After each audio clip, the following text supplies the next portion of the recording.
مساء الخير، تحياتي لكم من جديد. أتمنى أنكم تكونوا جميعا بخير، وأتمنى أنكم تضلوا على طول بخير.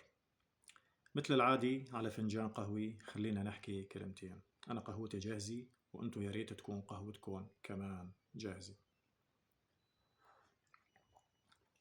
مسبقا صحة وهنا. بدي أحكي اليوم بموضوع هو اقتحام للمحظور. والحقيقة عند اللي بدي أحكي هذا الكلام حاسس إنه ماني سائل أبدا على الإطلاق على أي حدا بدي يعلق على كلامي، لكن بدي أحكي عن موضوع بجوز هالأيام في كتير ناس عم بتحاول إنه ما تحكي فيه. بدي أحكي عن العلويين في سوريا. إيه، عن العلويين في سوريا. طبعا بدي أحكي هذا الكلام لأنه بالأخير بدي أوصل لنتيجة، على الأقل أنا مع نفسي، حتى أكون متصالح أنا مع نفسي، وحتى حدا تاني كمان يسمعني ويحاول إنه يكون هو كمان بحالة تصالح مع نفسه. لأنه نحن الغاية الأساسية إلنا بالوقت الراهن إنه نبني وطن. يمكن نحن عم نقول لحد الآن وكلنا متفقين حتى اللحظة، على الأقل الكلمات عم نقولها متشابهة، إنه بدنا نبني وطن. والوطن ما بينبنى إلا إذا كان كل أبناء الوطن حطوا إيدهم في الشغل. تعرفوا الشغل الجماعي بيجيب نتيجة سريعة وحلوة ومضمونة، والكل بياخد حقه. العلويين بسوريا مثلهم مثل غيرهم من مكونات الشعب السوري تعرضوا لخديعة كتير كبيرة. هاي الخديعة سببها النظام، والنظام ما خدع بس العلويين، النظام خدعنا جميعا. النظام كان يستخدمنا كلياتنا بأوراق مختلفة. مع العرب كان يقول عن حاله عربي، مع المسلمين كان يقول عن حاله مسلم، وهيك. ومع اللي كان يتسمى الأقليات يقول عن نفسه حامي الأقليات. مو هاي لعبة النظام؟ يعني كل واحد كان يدخل له بعقليته هو. يعني النظام استفاد من الحالة اللي هي بالأصل موجودة بالمجتمع ولعب عليها لحتى يستقر ولحتى يسيطر على البلد، وفعلا سيطر على البلد. ودخل مداخل كتير كبيرة تاني، دخل مداخل مع الاقتصاديين، دخل مداخل مع رجال الدين، دخل مداخل، ومن ضمن هاي المداخل اللي دخلها النظام علاقته مع العلويين. فهو أول شيء لعب دور سلبي مع العلويين باعتبار أنه هن بالأصل من الأقليات، وباعتبار أنه هو حامي الأقليات، وباعتبار أنه رأس النظام ينتمي على الأقل للعلويين. فكمان الورقة اللي لعب فيها مع العلويين على أساس أنه هو حامي العلويين وممثل العلويين، وارتباطه مع العلويين ارتباط مصيري. يعني طول ما أنا موجود أنتم موجودين، طول ما أنتم موجودين أنا موجود، في ارتباط مصيري بين الاثنين.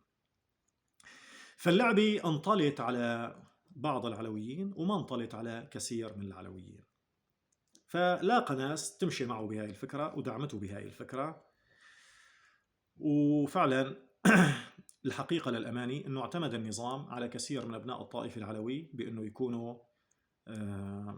يكونوا حالي متقدمة له في القمع. هذا حكي نعرفه كلياتنا وصار بسوريا. لكن بالوقت نفسه ما بس اعتمد على العلويين، اعتمد على يعني معظم موجودات الشعب السوري، وحط منهم ناس بأماكن معينة واعتمد عليهم بترسيخ سلطته. يعني باختصار شديد النظام لعب علينا كل واحد بعقليته، ومن ضمن اللي لعب عليهم العلويين. ولكن أيضا من العلويين كثير جدا من العلويين كانوا هن ضد النظام، لأنه كشفوا لعبته من المراحل الأولى. وبالمناسبة حابب أقول لكم شغلة إذا ما بتعرفوها، وبعتقد أنه الغالبية بيعرفها، انه كانت سجون النظام معباية علويين. يعني مثل هون، مثل السنة، مثل غير السنة، مثل ما بعرف شو المكونات الثاني، كان موجود كتير مساجين. وانا بعرف اصدقاء شخصيين من العلويين كانوا موجودين بسجون النظام وقضوا سنوات طويلة، 10 و12 و16 سنة موجودين بالسجون. فاذا العلويين كانوا عم يعانوا مثلهم مثل غيرهم من ابناء الشعب السوري. يعني فاذا تهمة العلويين بانهم هن اللي مارسوا القمع بسوريا هي تهمة كاذبة، لكن هن مخدوعين مثلهم مثل غيرهم، وهن تم استخدام جزء من أبنائهم من أجل قمع الشعب السوري. والحقيقة إذا بتطلعوا للواقع السوري بتلاقوا أنه في كتير من أبناء الشعب السوري اللي هن مان علويين مارسوا القمع، وبتلاقوا أنه كتير من أبناء الشعب السوري اللي هن مان علويين كانوا موجودين في السلطة.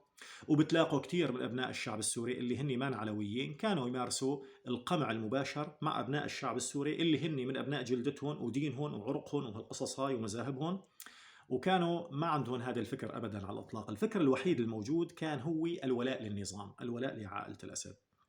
يعني فإذا العلويين مثلهم مثل غيرهم، ما في حدا بيحق له يقول أنا أحسن من العلويين أو يوجه تهمة للعلويين بشكل خاص على أساس أنه هن مجرمين. هذا الكلام كلام فارغ.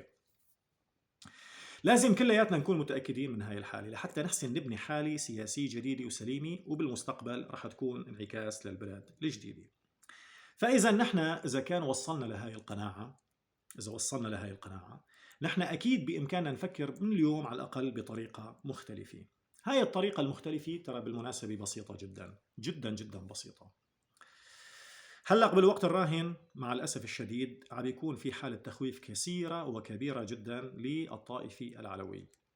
في حالة تخويف معينة. مثل ما تتذكروا في الأيام الماضية صار في كلام عن الأحداث الانفرادية والأحداث الشخصية التي تحصل هنا وهناك على أساس أنها انفرادية. لكن هاي الأحداث اللي عم بتصير اللي هي انتهاكات لحقوق الإنسان وصلت إلى مرحلة القتل والتصفية العلنية. هاي الحالة مورست ضد أبناء الطائفة العلوية فقط.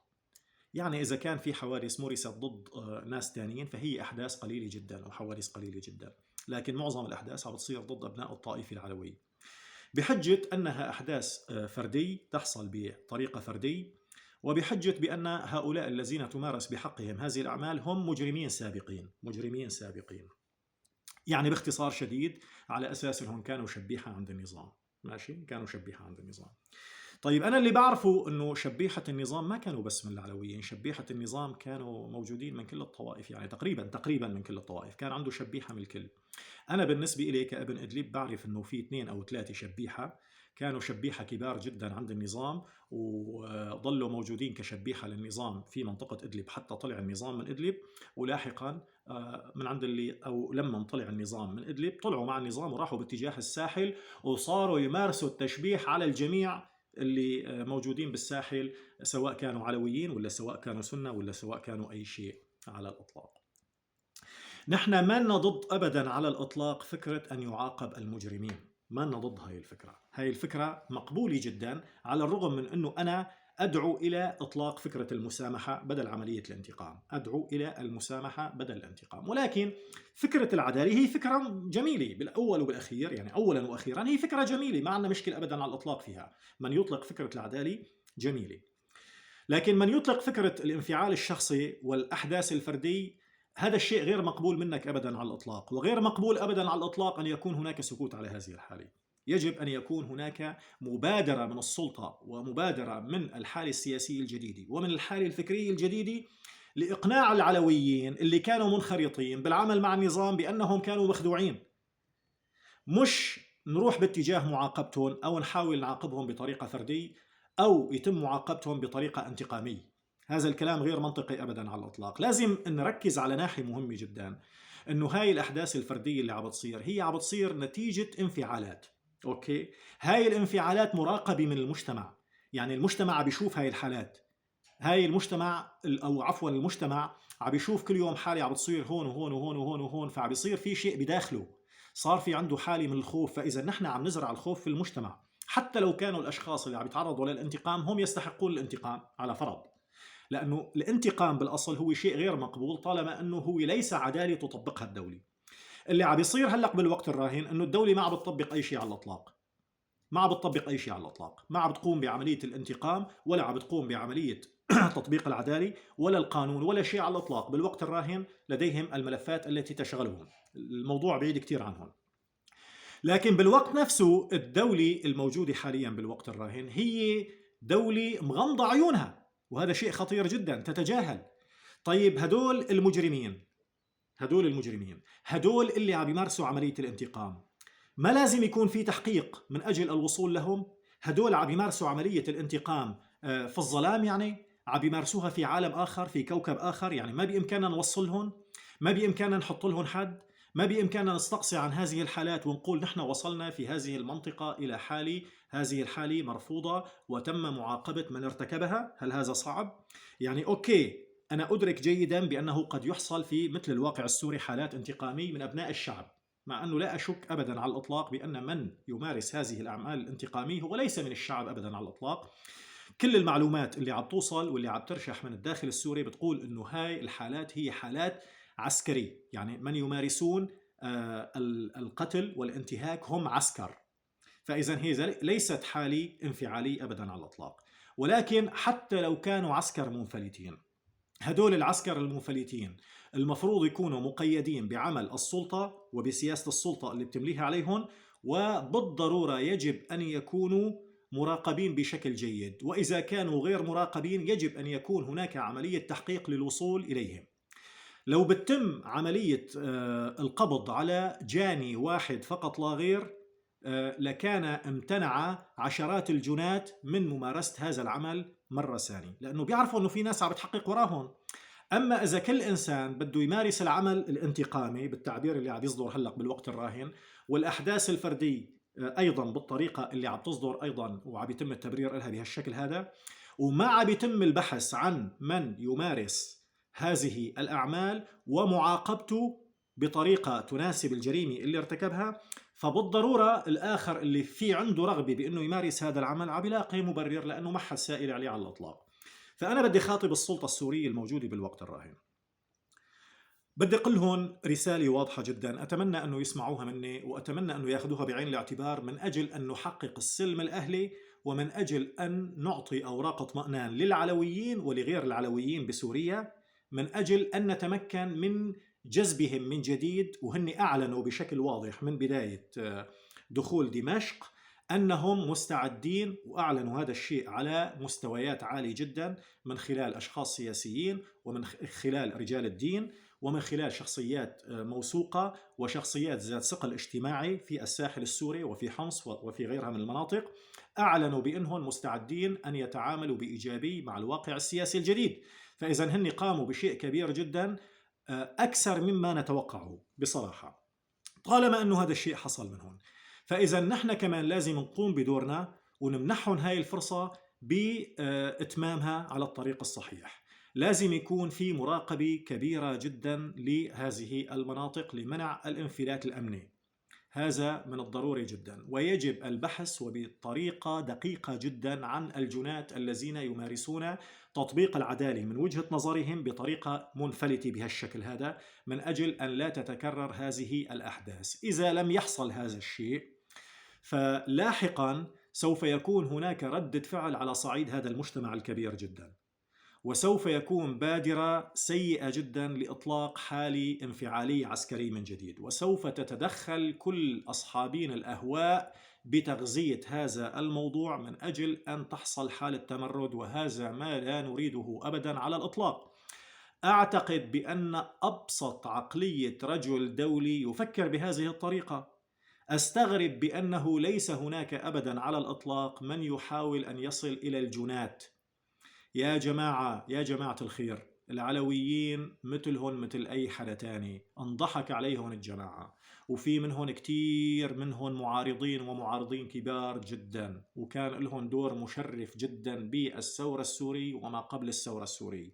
ما قبل الثورة السورية أمضوا حياتهم بالسجون والحبوس عند النظام، في منهم تختخت عظامهم، وفي منهم ماتوا بالسجون، وفي منهم طلعوا معتوهين. يعني نفس العمل اللي كان يتمارس عليك أنت كأبناء الطائفة السني وغير السني والآخرين طبعا كان يمارس على العلويين. فيكفي هذا، يكفي هذا.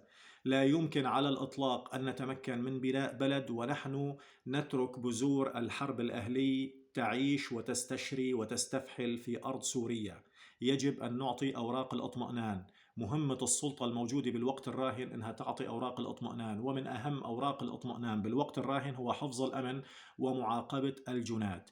لاحقا عندما ترون في أنفسكم أنتم السلطة القدرة على تطبيق العدالة، فأنتم يجب أن تطبقوا العدالة بالطريقة الصحيحة وطريقة المحاكمات، ويجب علينا نحن الشعب أن نسمع ونعي كل ما يحصل. هذا وما يحصل هو خطير جدا وكبير جدا، قد يودي بمستقبل ومصير البلد بالوقت الراهن. أرجو من الجميع، أرجو من الجميع، أرجو من الجميع عند اللي بيقول أرجو من الجميع لا أقول الجنات، لأنه الجنات أكيد يعني قد أغفل كل ما لديهم من مدارك العقل، ما ضل في عندهم مدارك عقل بالوقت الراهن.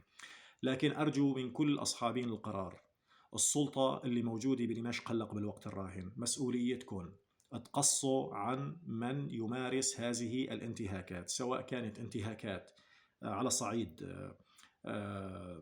الحالي النفسي للإنسان، أو على صعيد حتى التصفيات الجسدية، أو أي نوع من أنواع الانتهاكات التي تحصل الآن في حمص وفي بعض المناطق في الساحل، وربما في مناطق أخرى لا نعرفها أبدا على الإطلاق، وإلا فإن النتيجة سوف تكون وخيمة، وهذا ما لا نريده نحن أبدا على الإطلاق. أشكركم، وأتمنى فعلا أنه يتاخذ هذا الكلام بعين الاعتبار رغبة منا ومنكم بإنشاء بلد لأول مرة في تاريخ سوريا. شكرا جزيلا لكم، وأتمنى لكم نهار طيب.